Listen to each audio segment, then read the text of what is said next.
So you've gotten into RC drifting. You, like me, have purchased something like this ready-to-run Yokomo YD2Z, one of the most popular RC drift chassis on the market. But when you're gearheads like us, stock just doesn't cut it.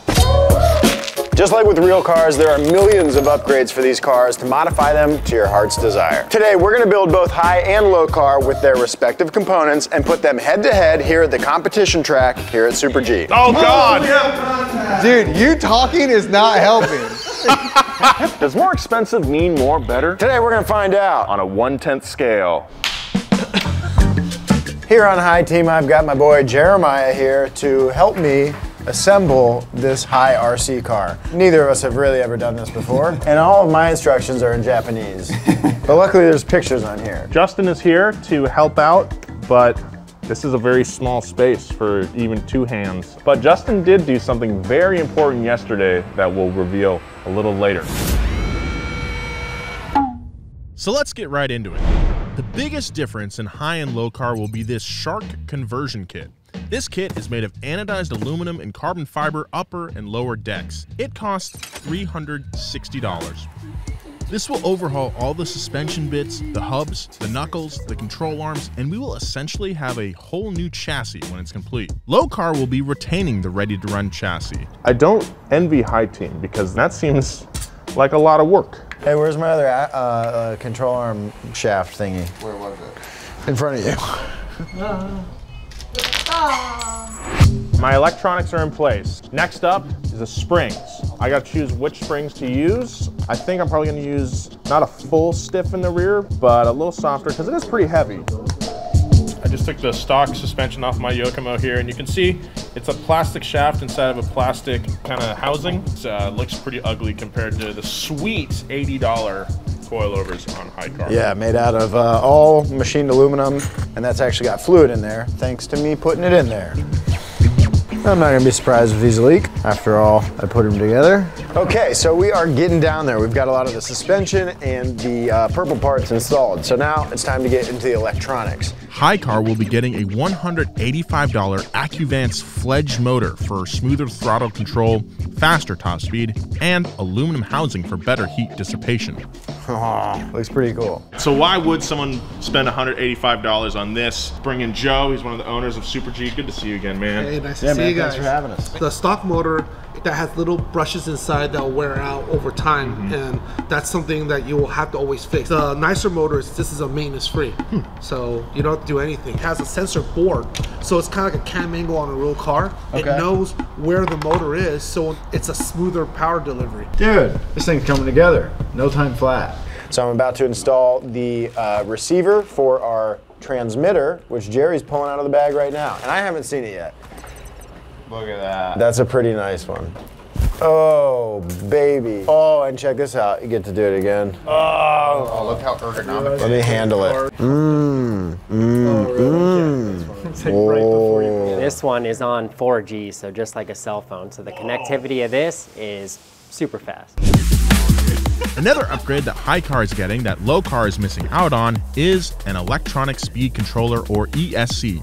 For that, high car is getting the Zarvis XX ESC, which is being paired with this Blaze capacitor and the Raystorm cooling fan. This ESC will help create smooth power delivery according to the throttle input from the remote.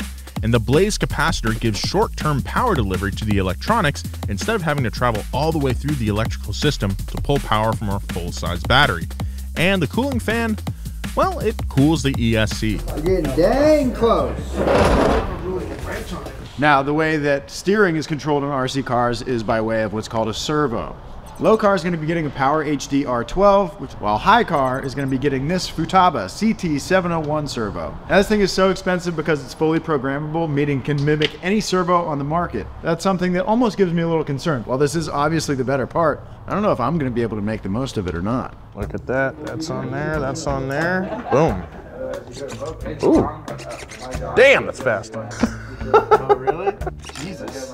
I need one of those for my car. Whew. Okay. Both servo upgrades show an immense improvement in turn rate, but I think the big difference we will see is the power of our servo motor to hold the wheels in the right position during our drifts. It drives really smooth. When it comes to comparing RC components to full-size car parts, most parts pretty much have a full-size counterpart, except for the gyro. Our eyes, ears, and touch and sense of feeling tell us where we are on the road. But since we're not inside of the RC cars, well, we need all the orientation help we can get. It was working, remember? And that's where gyros come in. These things sense the orientation of the car and will guide the steering and oversteering to correct it while you're in the middle of a drift. Like this.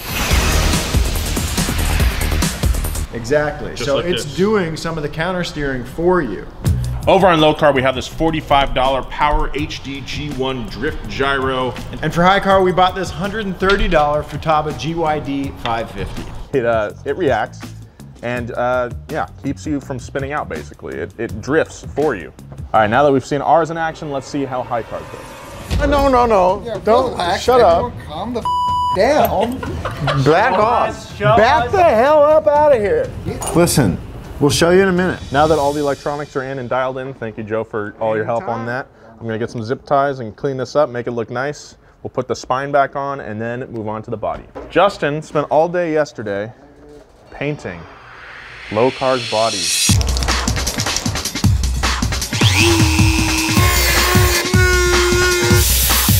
Justin really killed it. But now we have the part of the day that I've been dreading. The hood on Low Car is carbon fiber, and we have a carbon fiber vinyl right here. And now I'm gonna try to put one onto Low Car without doing a bad job. We're gonna mask off the hood and spray these vents black, so when we do put the vinyl wrap on there and cut it, no blue will be poking out. It'll just be black or carbon fiber for the hood. Perfect. Is this the part you're most excited about, Nolan? I've been dreading this all day. It's pretty sticky. We shouldn't have done this.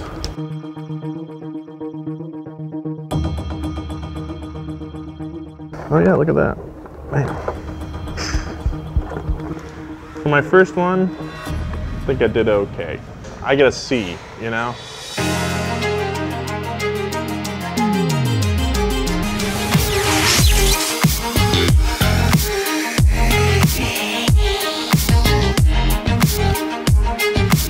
Whoa, our bodies are here. Justin and I did this together. Justin handled the paint, he killed it. We also have the elephant nose, Squidward nose, whatever you want to call it. It really captures Low Car. It looks pretty good. Yeah. Now this cost us $200, and guess how much work Job and I had to do? Zero. We gave this to Joe. He custom painted it, matched the color of High Car. That's just insane. Like, perfectly. So let's break down our total cost for these builds. We both started with the $330 YD2 chassis.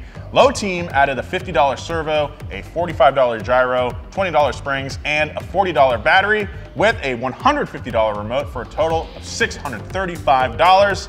If you add the $30 body, we're looking at $665, and the wheels and tires were a set that I already owned. In High Car, we used about 3 parts from that $330 chassis, added them to our $360 Shark conversion kit, installed the $185 motor, $250 ESC fan and capacitor combo, $260 servo, $130 gyro, $80 shocks, $40 battery, $200 body, $15 of miscellaneous bits and bobs, and our $800 remote, for a total price of $2,650. If you count for the professional tune, that cost us another $200. So we're looking at $2,850 for a remote controlled drift car. What are you gonna drive for less than $3,000 that's gonna like blow your socks off? A motorcycle. Medical bills are also very high. So we're gonna test our drift cars here at Super G. We're gonna figure out which one we like better. Does more expensive mean more better? It's time to find out. Thanks to Nissan for sponsoring this video. Can you pass me the sunscreen? Yeah, man. There you go. This is so nice. I can't wait to get out there and just stretch out. Yeah. Just lean back, Soak up the sun. maybe fall asleep to the sound of the ocean waves. All I need now is a nice cold bevy. I got you. What? You fit the whole cooler up here? What's better with a cold bevy than delicious beachside nachos? I don't even want to know where you got those from. What's up, boys? You gonna come down and join us or what? Yeah, in a minute. The all-new fully electric Nissan Ariya, even better than the destination. To learn more, just click the link below. Ladies and gentlemen, boys and girls, we have your high-low RC competition starting right now. Are you ready, drivers? Ready. Send it! Low team, way up ahead. Get behind him here. Oh God! Oh, Nolan takes off. Oh, he's in the zone, Jeremiah. Nose dives into the wall. Nolan with a clean line. Jeremiah trying to keep up, but he's not really dripping anymore, is he? The crowd is not going to watch. Dude, you talking is not helping. Oh God! We have contact. Low car struggling this round now. He has a chase. Looks like he's keeping it going. He's through the finish. Low car lagging behind, spins out before the finish line. That was pretty bad. I think that's a one more time.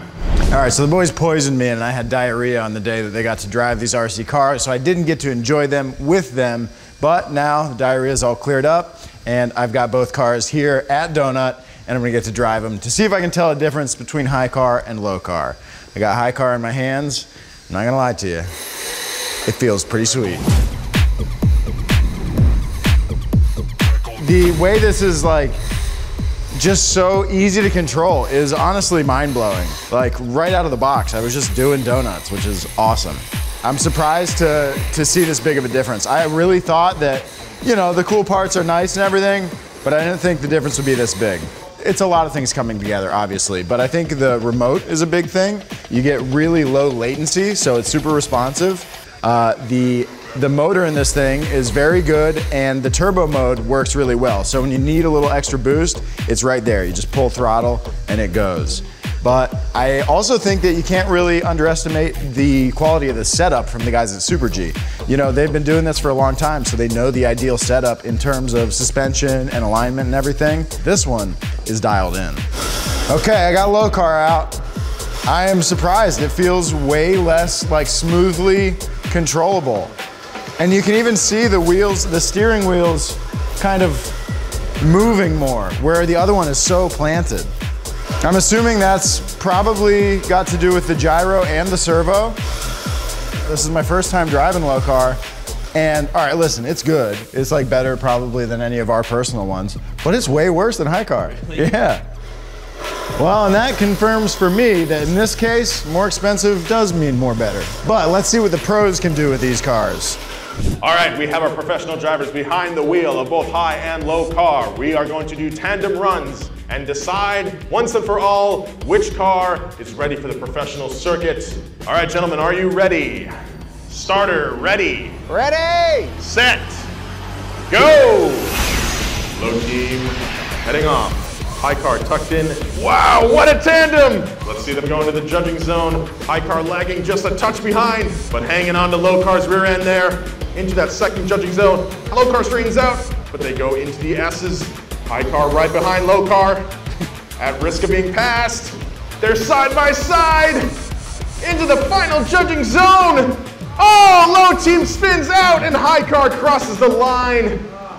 It was a beautiful lead run by low car until the very end. I'm out of breath. All right, guys, after both of you had the chance to drive both cars, which one did you prefer? Definitely for me, it was the high car. Overall, you would progress faster with that car. It is just better. All right, so we're actually gonna leave these cars here. They'll be available to rent. You can drive it. We're also gonna leave some signed memorabilia as well, so if you want to get your hands on that, come on down to Super G, bring your own car if you have one, get behind the wheel of these things. It's never a bad time here at Super G. Thank you guys so much for all your help. And if you haven't heard, you can now watch even more Donut at our new channel, Real Mechanic Stuff. A lot of you really liked our videos where we brought in mechanics to break down car videos from the internet, but it's really different from the stuff we are normally uploading on Donut. So to keep things more consistent, we launched this entire channel. We already have over an hour of Real Mechanic Stuff videos up, so you can click right here and start binging them. We're dropping a new video every week, so make sure to subscribe for Real Mechanic Stuff. Woo! Oh. Don't pan with me.